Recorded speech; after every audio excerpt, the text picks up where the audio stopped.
الحمد لله رب العالمين والصلاة والسلام على رسوله محمد وعلى آله وأصحابه أجمعين. أما بعد، فأعوذ بالله من الشيطان الرجيم. بسم الله الرحمن الرحيم. يا أيها الذين آمنوا كتب عليكم الصيام كما كتب على الذين من قبلكم لعلكم تتقون. بزرگان محترم اور قابل احترام مایا اور بہنیں، دنیا میں جو حکومتیں ہوتی ہیں یا دنیا میں جو کوئی ادارہ قائم کرتا ہے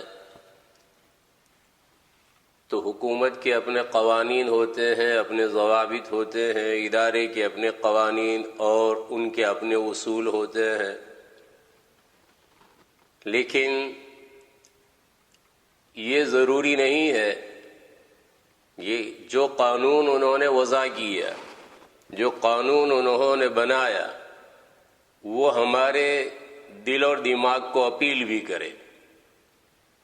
مجبوری ہوتی ہے، سیاسی مجبوری ہوتی ہے یا اجتماعی ضرورت درپیش ہوتی ہے، جس کی وجہ سے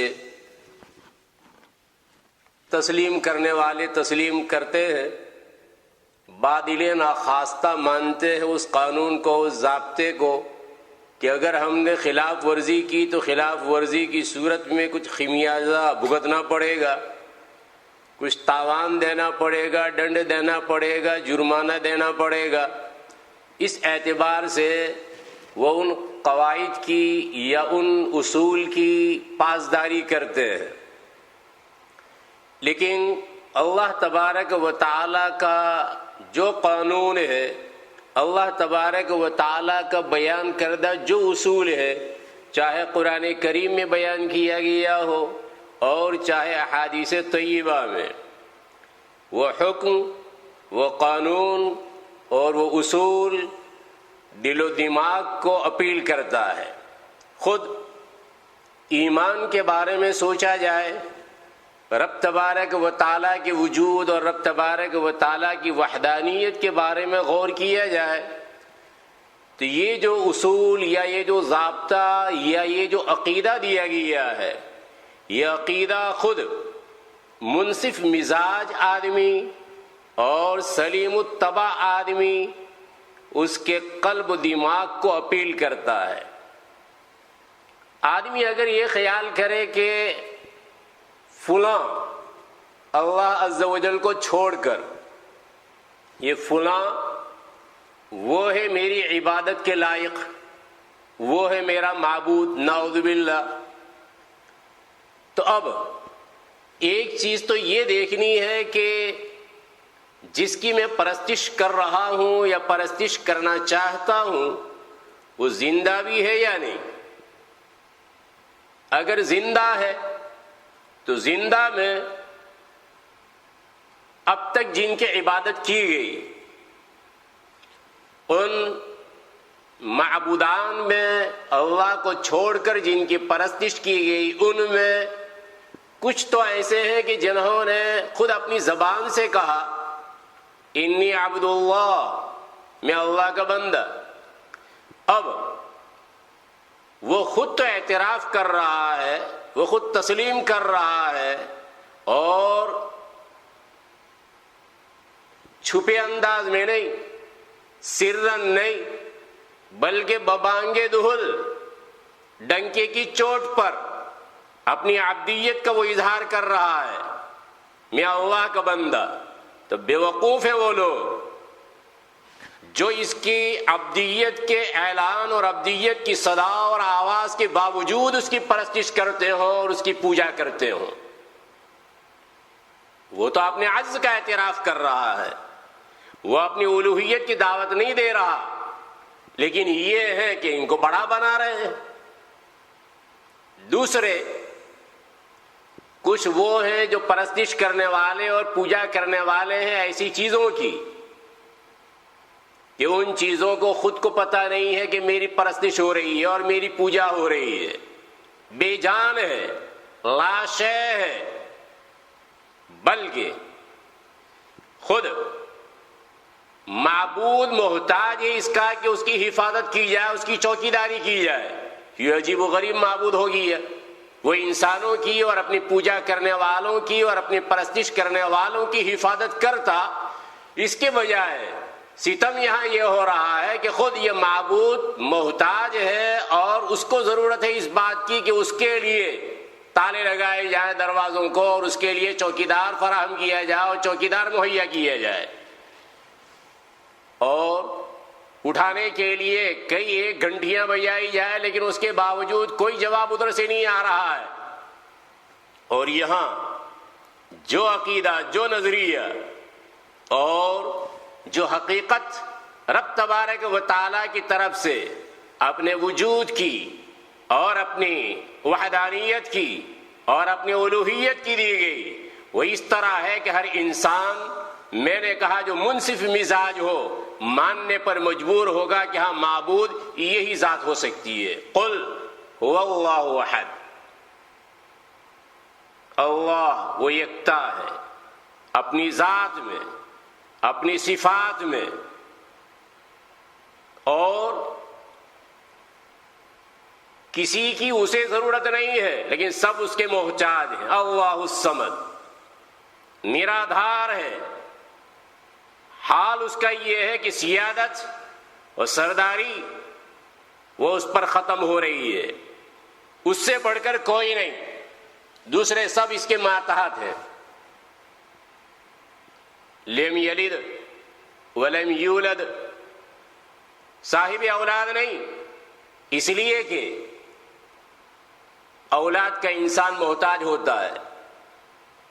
یہاں اس طرح بھی اس کو احتیاج نہیں کہ اپنا نسب چلانا ہے اور اپنی نسل کو چلانا ہے.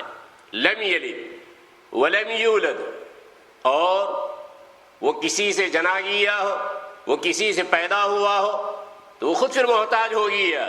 تو ایسا نہیں ہے رب تبارک و تعالیٰ، اور اس کے ہمسر کا ہم پلہ کوئی نہیں، اس کے برابر کا کوئی نہیں. وَلَمْ يَكُنْ لَهُ كُفُوًا أَحَدٌ. اب اس کا اثر کیا ہوگا؟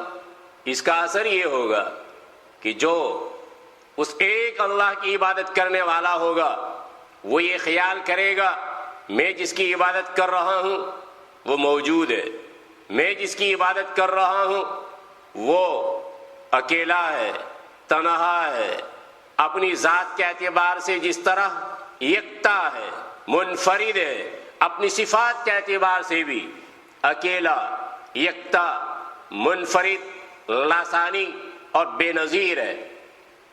اور اس کا علم وہ محیط ہے، وہ ہر وقت ہماری ہر حالت کو جاننے والا ہے. اس کا نتیجہ یہ ہوگا کہ آدمی اگر کوئی غلط کام کرنا چاہے گا، اس کا دل جاگ رہا ہو، اس کا ضمیر جاگ رہا ہو، وہ اس کو ملامت کرے گا، وہ اس کو اس بات سے آگاہ کرے گا کہ جو عمل، جو کام تو کرنے جا رہا ہے یہ رب تبارک و تعالیٰ سے مخفی نہیں ہے. تو اس کام کے کرتے ہوئے وہ 100 دفعہ سوچے گا اور پھر اس کے بعد عمل کے لیے وہ آگے بڑھے گا.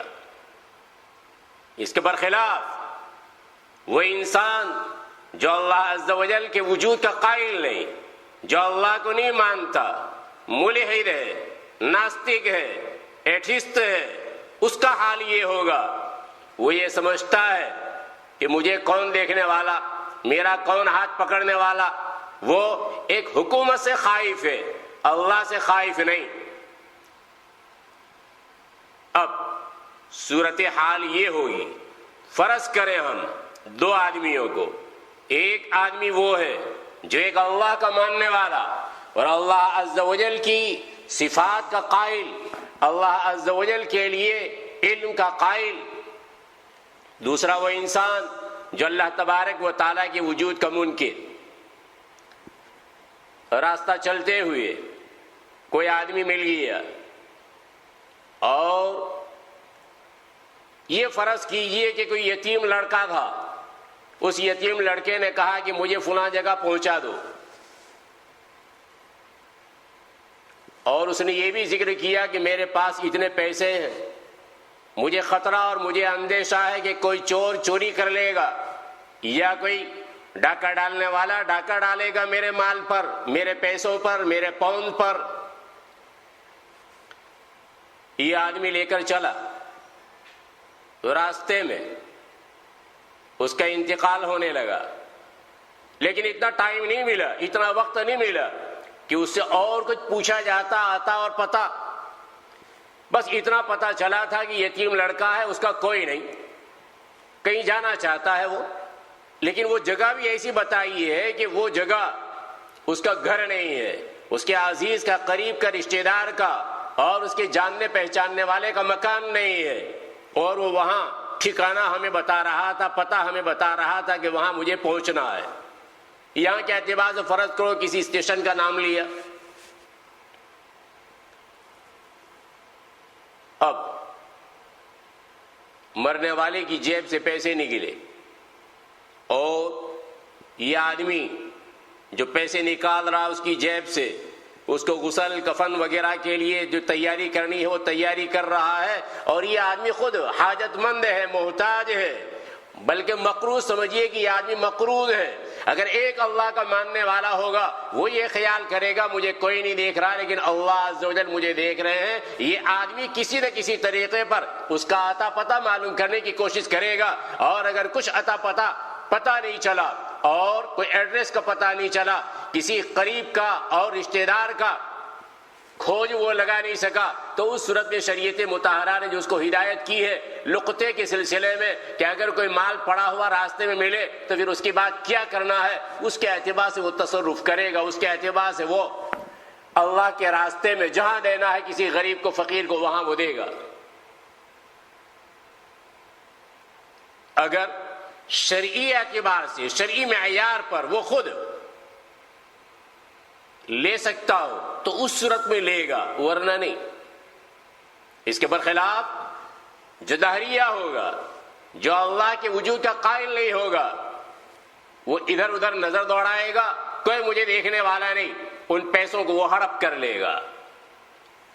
یہ توحید کا فائدہ ہو رہا ہے، توحید کے قائل کا دل رب تبارک و تعالیٰ نے اس طرح بنا رکھا ہے جس کی وجہ سے وہ یہ خیال کرتا ہے کہ ہاں مجھے کوئی دیکھنے والی ذات دیکھ رہی ہے، وہ چاہے حکومت کا کارندہ، کوئی اہلکار، کوئی پولیس وغیرہ نہیں دیکھ رہی، لیکن اس کے باوجود ان پیسوں میں تصرف کو ناجائز سمجھتا ہے، حرام سمجھتا ہے اپنے لیے ان پیسوں کو۔ اس اعتبار سے اگر غور کیا جائے تو یہ توحید کا نظریہ خود حکومت کے لیے بھی مفید ہے۔ دنیا کی جو حکومتیں ہیں ان حکومتوں کے لیے بھی موحدین کا وجود ایک رحمت سے کم نہیں، اسی لیے کہ کئی ایک وہ ہیں جو حکومت کو چکما دے جاتے ہیں اور طرح طرح سے داؤ آزماتے ہیں، طرح طرح کی تدابیر کے ذریعہ لوگوں کے پیسوں کو ہڑپ کرتے ہیں، لیکن جو موحد ہوگا، جو ایک اللہ کا ماننے والا ہوگا اور واقعی اللہ تبارک و تعالیٰ کی توحید کا قائل ہوگا، واقعی قائل ہوگا، تو اس صورت میں وہ ایسے کام نہیں کرے گا جن کاموں میں شریعت اسے منع کر رہی ہو، روک رہی ہو۔ اللہ تبارک و تعالیٰ کا عقیدہ توحید اس کے دل میں جمع ہوا، وہ اس کے لیے مانع ہوگا، وہ اس کے لیے حائل ہوگا، وہ اس کے لیے رکاوٹ بنے گا اس قسم کے بیجا کاموں سے۔ اور جو عقیدہ توحید کا علم بردار ہوگا وہ یہ خیال کرے گا کہ میرا اللہ وہ کسی کا محتاج نہیں ہے، اس کے عقیدے میں یہ چیز ہے، وہ اللہ کو محتاج نہیں مانتا، ہاں دوسرے سب وہ اللہ تبارک و تعالیٰ کے محتاج ہے۔ حضرت عمرو ابن جموح رضی اللہ تعالیٰ عنہ، ان کے بیٹوں نے اسلام قبول کر لیا، لیکن یہ عمرو ابن جموح رضی اللہ تعالیٰ عنہ اپنے کفر اور اپنے شرک پر جمے رہے۔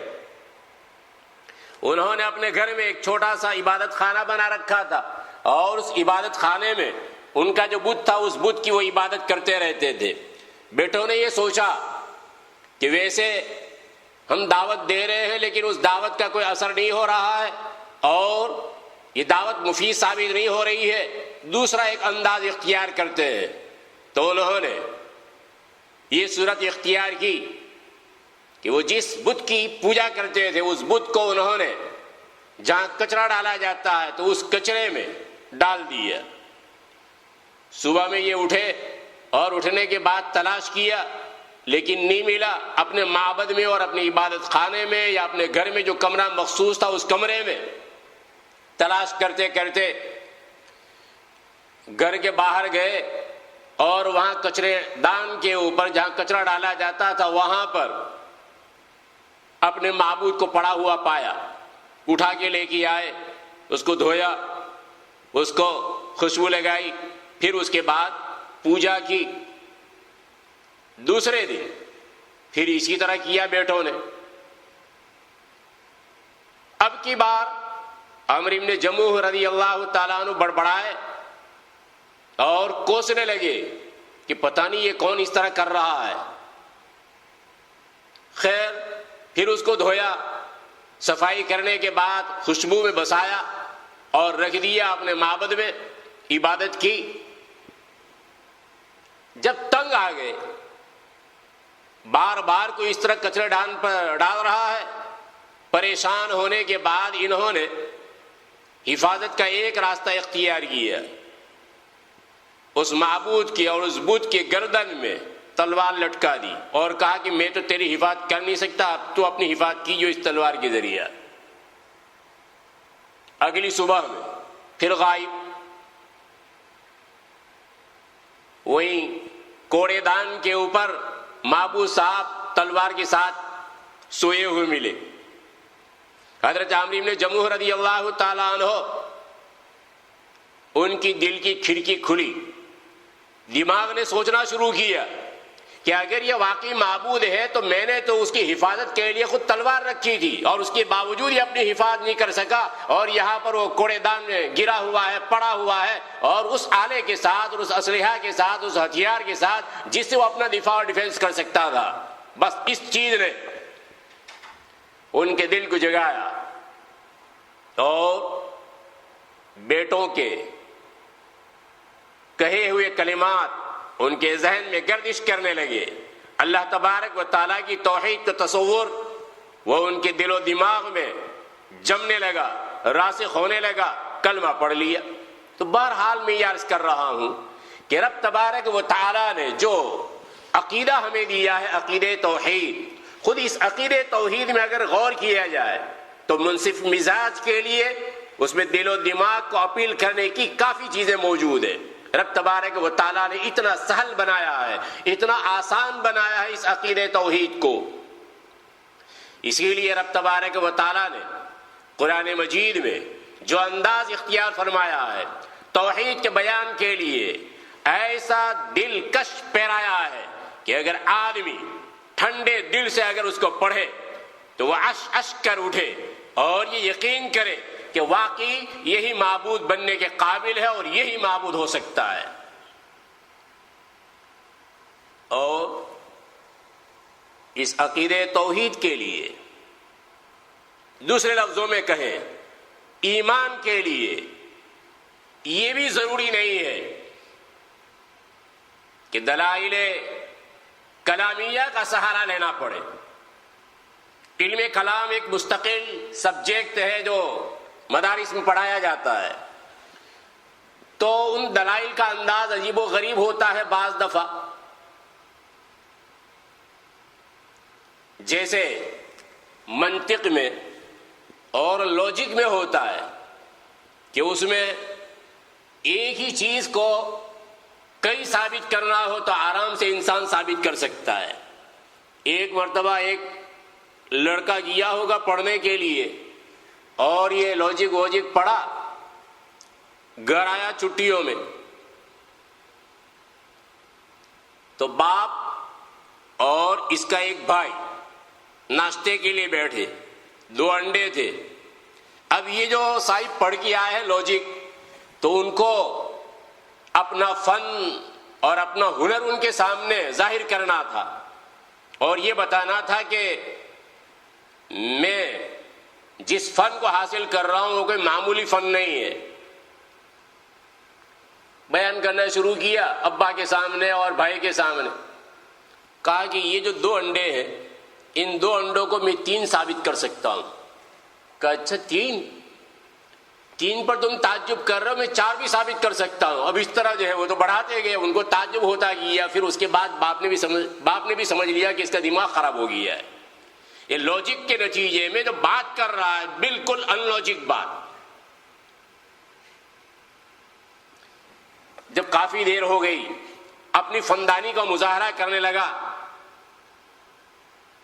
تو باپ نے اس کے بھائی سے ایسا کہا کہ تو بھی شروع کر دے کھانا, میں بھی شروع کر دیتا ہوں.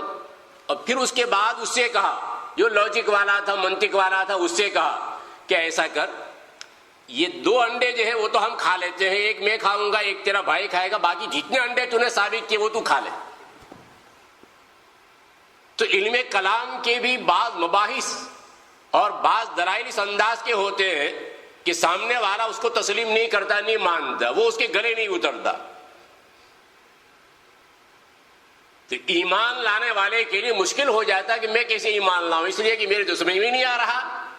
چنانچہ یہ مسئلہ مختلف فیہا ہے اور ایک بحث ہے کہ ایمان تقلیدی و معتبر ہے کہ نہیں. ایمان تقلیدی کا معنی اور مطلب یہ ہے کہ ہم نے دیکھا کہ ہمارے ابا اور ہماری امی جو ہے وہ ایمان والے ہیں, ابھی سے اعتبار سے ہم نے بھی ایمان کو اختیار کر لیا.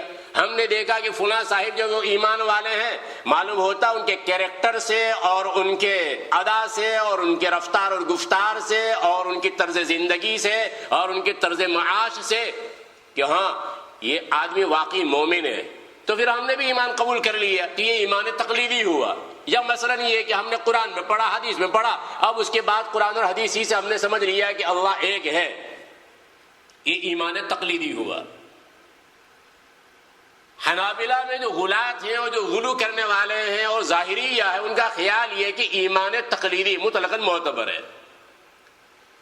دوسرا ایک نظریہ ہے, ابو اسحاق اسفرائینی کی طرف منسوب ہے, ان کا خیال ایسا ہے اور وہی خیال غلاة متکلمین کا ہے کہ جب تک دلائل کلامیہ کے ذریعہ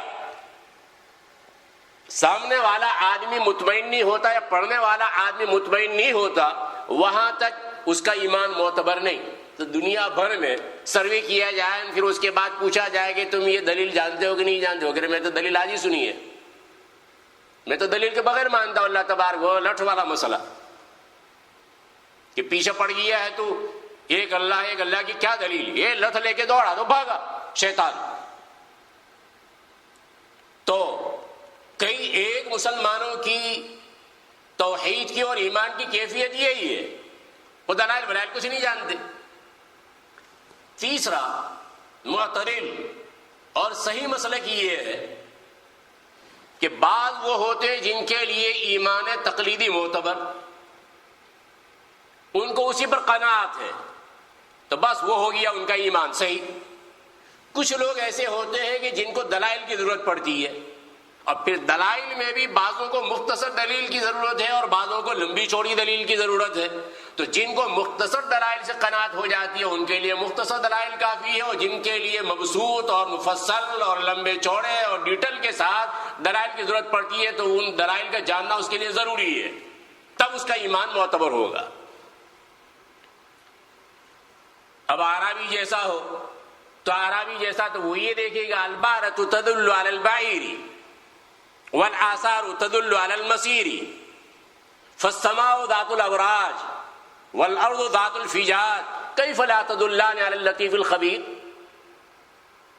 یہ مینگنی وہ دلالت کر رہی ہے کہ یہاں سے اونٹ گزرا ہے, نشانات قدم وہ بتا رہے ہیں کہ یہاں سے کوئی راہرو گزرا ہے. تو یہ برجوں والا آسمان اور یہ وسیع اور کشادہ راستوں والی زمین, یہ دونوں لطیف اور خبیر ذات پر دلالت کیوں نہیں کرے گی؟ بس اس کے لیے یہی کافی تھا. تو ہر ایک کا انداز الگ الگ ہے, ایک لاٹھی سے کسی کو ہانکا نہیں جا سکتا, سب کو ہانکنا چاہو ایک لاٹھی سے تو نہیں ہانک سکتے.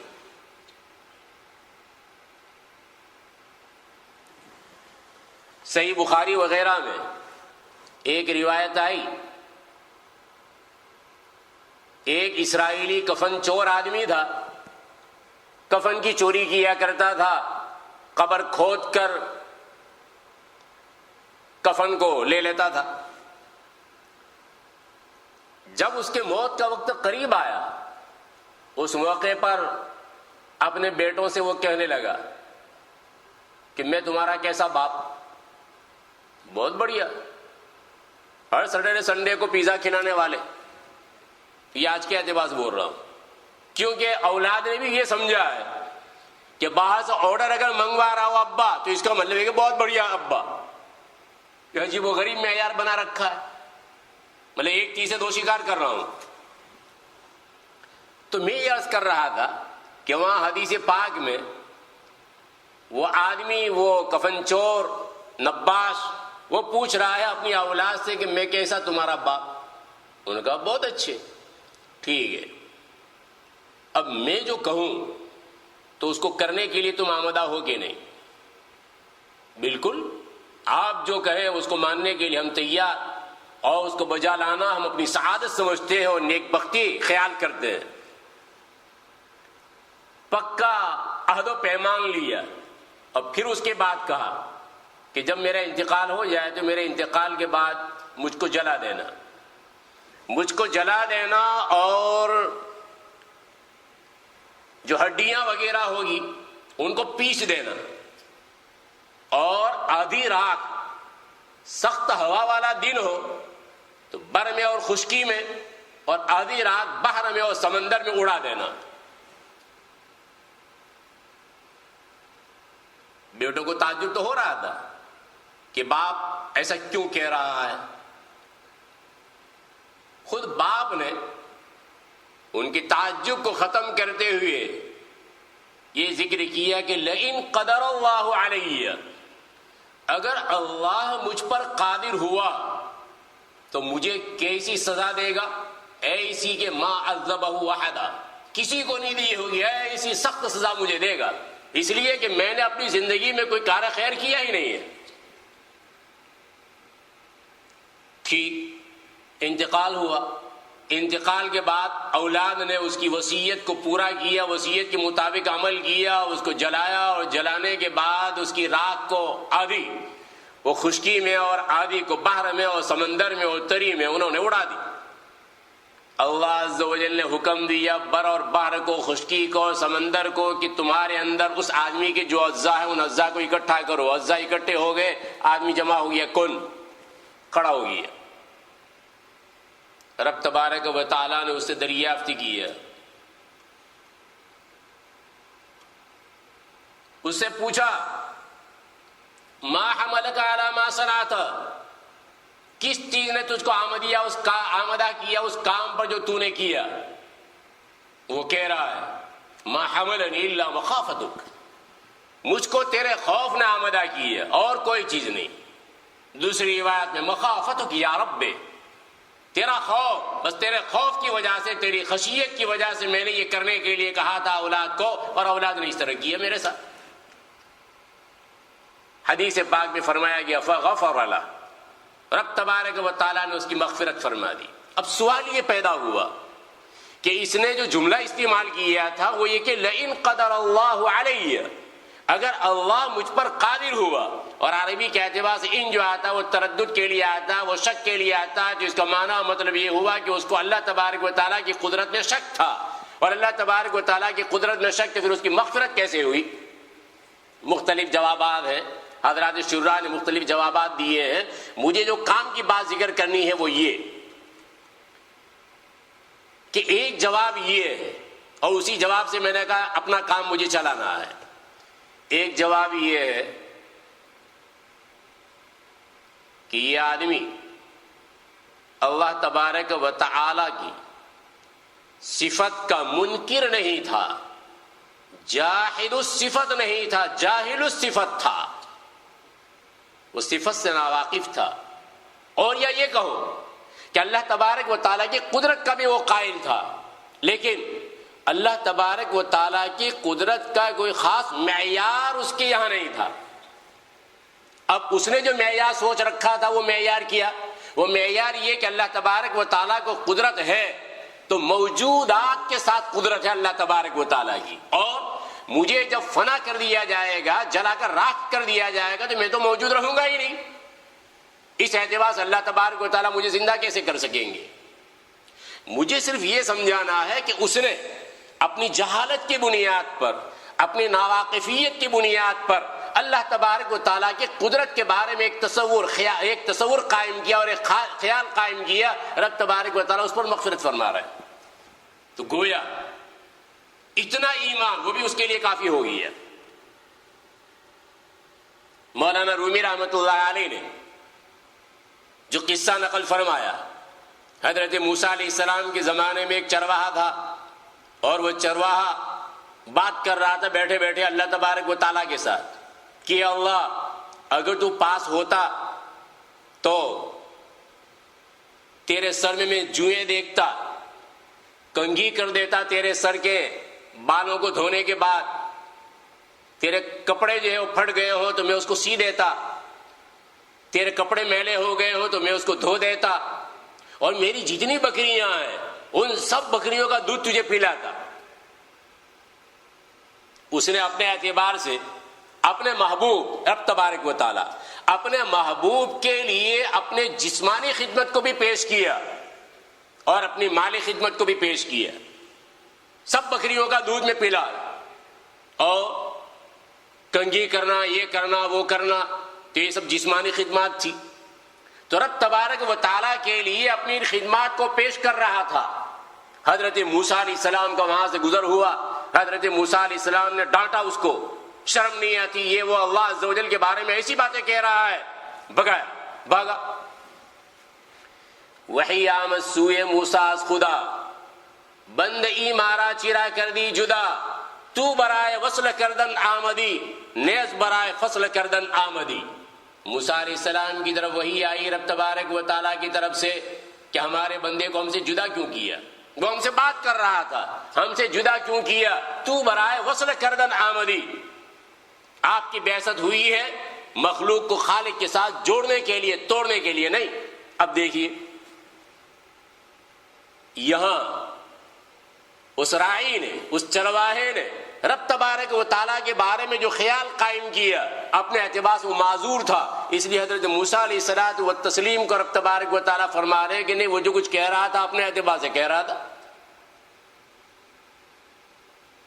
حضرت حکیم الامت مولانا اشرف علی صاحب تھانوی نور اللہ مرقدہ فرماتے کہ مجھے کانپور میں ایک مسافر نے یہ سنایا کہ ایک سنی ایک دیہات میں جا پہنچا، اس دیہات میں باشندے کون تھے وہ خود میں آگے بولوں گا تو اسے سمجھ میں آ جائے گا۔ اب وہاں ایسا ہوا کہ ایک مجلس تھی، اور اس مجلس میں ایک مفتی صاحب جو ہے، مفتی صاحب اپنے اعتبار سے بول رہا ہوں، ان کے اعتبار سے مفتی نے، ان کے اعتبار سے مجددی ہوتے ہیں، مجتہد ہوتے ہیں، مجتہد یعنی ہمارے اعتبار سے ایسا ہوتا ہے کہ حافظ ہوتا ہے، قاری ہوتا ہے، عالم ہوتا ہے، مفتی ہوتا ہے، ایسا تو ان کے یہاں مفتی، تو میں اپنے اعتبار سے کہہ رہا ہوں، حضرت تھانوی رحمہ اللہ مرقدہ وہ اپنے اعتبار سے بول رہے ہیں مفتی، ورنہ میں نے کہا کہ ان کے یہاں مجتہد سے کم تو درجہ ہے ہی نہیں، جس کو دیکھو اس کو مجتہد مجتہد مجتہد، عجیب و غریب قوم ہے۔ تو مجتہد صاحب جو ہے وہ بیٹھے ہوئے ہیں، ایک پتلا لایا گیا، ایک تصویر، جیسے انڈیا میں کھیتوں میں تصویر سی بناتے ہیں، پتلا سا بناتے ہیں تاکہ پرندوں کو مرعوب کیا جائے اور ان کو یہ دکھایا جائے کہ نہیں یہ آدمی جو ہے رکھوالی کر رہا ہے اور نگہبانی اور نگرانی کر رہا ہے تاکہ وہ پرندے نہ آئیں۔ ہو سکتا ہے کچھ وقت نہ آئے، باقی وہ بھی سمجھدار ہوتے پھر۔ تو ایسی ایک تصویر اور ایک پتلا بنایا، وہ پتلے کو لے کے مجتہد کے سامنے یا مفتی صاحب کے سامنے جو کھڑا کیا گیا، اور پھر اس کے بعد پوچھنے والے نے کہ مفتی صاحب ان کے بارے میں آپ کیا فرماتے ہیں؟ تو کہ یہ کون ہے؟ کہ حسین رضی اللہ تعالیٰ عنہ۔ یہ اچھا، یہ حسین رضی اللہ تعالیٰ عنہ پورے اہل بیت کو لے کر وہاں گئے کربلا میں، مفتی صاحب کہہ رہے کہ پورے اہل بیت کو، پورے کنبے کو، پورے خاندان کو لے کر گئے، اور پھر اس کے بعد خود تو گئے، خود تو شہید ہوئے، قتل ہوئے، اور اہل بیت کو بھی انہوں نے ختم کیا. بڑے قصوروار ہیں یہ. لے جاؤ ان کو، قتل کرو. اب ان کو لے جایا گیا. پھر اس کے بعد دوسرا پتلا لایا گیا. یہ کون؟ حسن ہے. حسن، ہاں ان کا قصور تو اور بڑا ہے، ان کا قصور اور بڑا. کیوں؟ انہوں نے معاویہ رضی اللہ تعالیٰ عنہ کو خلافت دے دی اور خود خلافت سے دستبردار ہو گئے. تو پھر موقع ملا امیر معاویہ رضی اللہ تعالیٰ عنہ کو کہ یزید کو بنائے اپنا ولی عہد. تو بعد میں یزید آیا، اور پھر یزید ہی کے نتیجے میں یزیدیوں نے ختم کیا حضرت حسین رضی اللہ تعالیٰ عنہ کو، اہل بیت کو ختم کرو ان کو بھی. نعوذ باللہ، وہ اس طرح فیصلے سنا رہے. حضرت حسن رضی اللہ عنہ ان کو لے جایا گیا. اب اس کے بعد لایا گیا حضرت علی رضی اللہ تعالیٰ عنہ کو. علی رضی اللہ تعالیٰ عنہ کا پتلا وہ لایا گیا. تو اب یہ مجتہد صاحب کہنے لگے کون ہے؟ کہا علی ہے. ان کا تو بہت بڑا قصور ہے. وہ اس لیے کہ تقیہ کر سکتے تھے، یہ لڑے ہی کیوں امیر معاویہ کے ساتھ؟ وہ دشمن ہو گئے، اور پھر اس کے بعد یہ اہل بیت سب ختم ہوئے. یہ تقیہ کر سکتے، تقیہ نہیں کیا انہوں نے. مارو ان کو بھی، قتل کرو، تحت ایک کرو. پھر اس کے بعد فاطمہ کا پتلا لایا گیا. یہ کون؟ یہ ہے فاطمہ. ان کا قصور بھی کچھ کم نہیں. ان کو تو پتا تھا، ان کو پتا تھا کہ یہ بیٹے جو وہ شہید ہونے والے ہیں، تو اپنے ابا سے اور اپنے والد سے یہ درخواست نہیں کر سکتی تھی کہ دعا کرو کہ وہ غارت ہو جائیں اور یہ ہمارے بچے جو ہے وہ زندہ رہیں. قتل کرو ان کو بھی. اب اس کے بعد ایک پتلا اور لایا گیا، نسبت کی آپ علیہ الصلوۃ والتسلیم کی طرف کی. یہ ہے، او ہو، یہ تو اللہ سے سب کچھ کرا سکتے تھے. جب ان کو بتلایا گیا تھا کہ ایسا ایسا ہونے والا ہے، تو کیا اللہ کو منوا نہیں سکتے تھے؟ بڑے قصوروار ہیں، نعوذ باللہ. پھر ان کو قتل کرنے کے لیے بھیجا. اب اس کے بعد ایک پتلا اور لایا گیا. یہ کون ہے؟ تو کہا کہ یہ نعوذ باللہ، نعوذ باللہ، نعوذ باللہ، یہ اللہ ہے. اب وہ جو مسلمان تھا بیچارہ، پھنس گیا تھا اس مجمع میں. وہ کب سے یہ سوچ رہا تھا کہ یار ہو کیا رہا ہے. اب وہ دیہاتی یہ خیال کر رہا ہے کہ جیسے اب تک میں پتلے لائے گئے اور ان سب کو تہے تیگ کیا گیا، تو یہ اللہ کے بارے میں بھی اگر ایسا فیصلہ کر دیا تو یہ بارش کون برسائے گا؟ میرا کھیت اس کا کیا ہوگا؟ وہ اپنے جانور کے بارے میں سوچ رہا ہے کہ میرے جانور کہاں سے پانی پیئیں گے، میں کہاں سے پانی پیوں گا. کہ یہ کون ہے؟ کہ اللہ ہے. ان کے ہاتھ میں تو سب کچھ تھا، ان کے ہاتھ میں سب کچھ تھا، لیکن انہوں نے یزیدیوں کو شاہ دی، یزیدیوں کو موقع دیا، جس کے نتیجے میں اہل بیت جو وہ غارت ہوئے. اب قبل اس کے کہ وہ بولے کہ ان کو لے جاؤ قتل کرو، یہ جو بیچارہ سنی پھنس گیا تھا، اس نے دیکھا کہ اوہ ان کے لیے بھی قصوروار تو نکل گئے، یہ قصوروار تو ثابت ہوئے. لیا پتلا، فوراً بھاگنا شروع کیا پیچھے پیچھے یہ لوگ. اور بھاگتا رہا اس لیے کہ پہلے زمانے کا گھی کھانے والا آدمی ہوگا، اور پھر یہ کہ سنی ہے تو سنی کے اندر میں اور زیادہ زور آتا ہوگا. تو یہ جو دیہاتی تھا، تو یہ دیہاتی اس پتلے کو لے کے بھاگا اور قریب کی جو بستی تھی، قریب کی بستی میں پہنچ گئی ہے. پیچھے پیچھے یہ لوگ. وہاں جانے کے بعد آواز لگانے لگا کہ اللہ کے واسطے مجھے بچاؤ بچاؤ بچاؤ. تو دیہات والے جمع ہو گئے، اور جب دیہات والے جمع ہوئے تو پھر وہ مجمع منتشر ہو گیا، وہ چلا گیا. کہا کہ بھائی کہاں سے آ رہا تو؟ تو کہا یہ قریب والی. ارے تو وہاں کیا کر رہا تھا؟ تو وہاں کیوں گیا تھا؟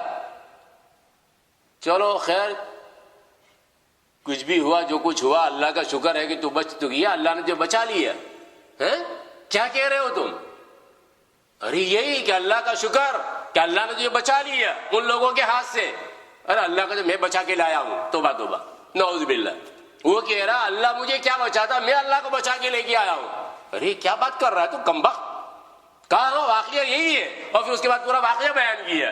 تو پھر ان لوگوں نے سمجھایا کہ بھائی ہمارے اللہ ایسے نہیں ہے، ہمارے اللہ ایسے نہیں. اب مان لو کہ یہ آدمی یوں کہہ رہا تھا کہ میں نے اللہ کو بچایا، اللہ مجھے کیا بچاتا، میں نے بچایا اللہ کو، لیکن اس کی وجہ سے کافر ہونے کا حکم نہیں لگے گا. کیوں؟ اس لیے کہ اس دیہاتی کی عقل اتنی ہی ہے. اب یہ رہا ہمارے ایمان کا مسئلہ. ابھی تو میں اپنی بنیادی نقطے میں ہوں. مجھے جانا تھا کہاں تک پہنچنا تھا؟ مجھے پہنچنا تھا یا ایھا الذین آمنوا کتب علیکم الصیام کما کتب علی الذین من قبلکم. وہاں تک آج جانا تھا لیکن آج پہنچ نہیں پایا. ابھی اور چیزیں اور نقطے جو اس میں آ رہے ہیں. اصل بحث اور اصل بات یہ ہو رہی ہے کہ یہاں رب تبارک و تعالیٰ نے ہمیں خطاب فرمایا ہے یا ایھا الذین آمنو کے ذریعہ. تو میں یہ کہہ رہا تھا کہ رب تبارک و تعالیٰ کے جو احکام ہیں وہ احکام ایسے ہیں کہ دل و دماغ کو اپیل کرنے والے ہیں اور ہمارے جذبات کو بھی وہ اپیل کرنے والے ہیں. رب تبارک و تعالیٰ جو کچھ کہا گیا ہے صحیح معنی میں سمجھنے کی قابل عمل چیزوں پر عمل کی توفیق مرحمت فرمائے. اور رب تبارک و تعالیٰ ہماری ٹوٹی پھوٹی عبادتوں کو اور ہماری دعاؤں کو قبول فرمائے. اور جب فرصت کا موقع ملے یہ مغرب سے پہلے دعا کے بعد ابھی اذان میں کچھ دیر ویر ہو تو ایسی صورت میں یا واسع الفضل اغفر لی یا واسع الفضل اغفر لی یہ زیادہ پڑھتے رہے. رب تبارک و تعالیٰ عمل کی توفیق مرحمت فرمائے. آمین. وآخر دعوانا الحمد للہ رب العالمین وصلی اللہ وسلم علی سیدنا محمد وعلی آلہ وصحبہ اجمعین.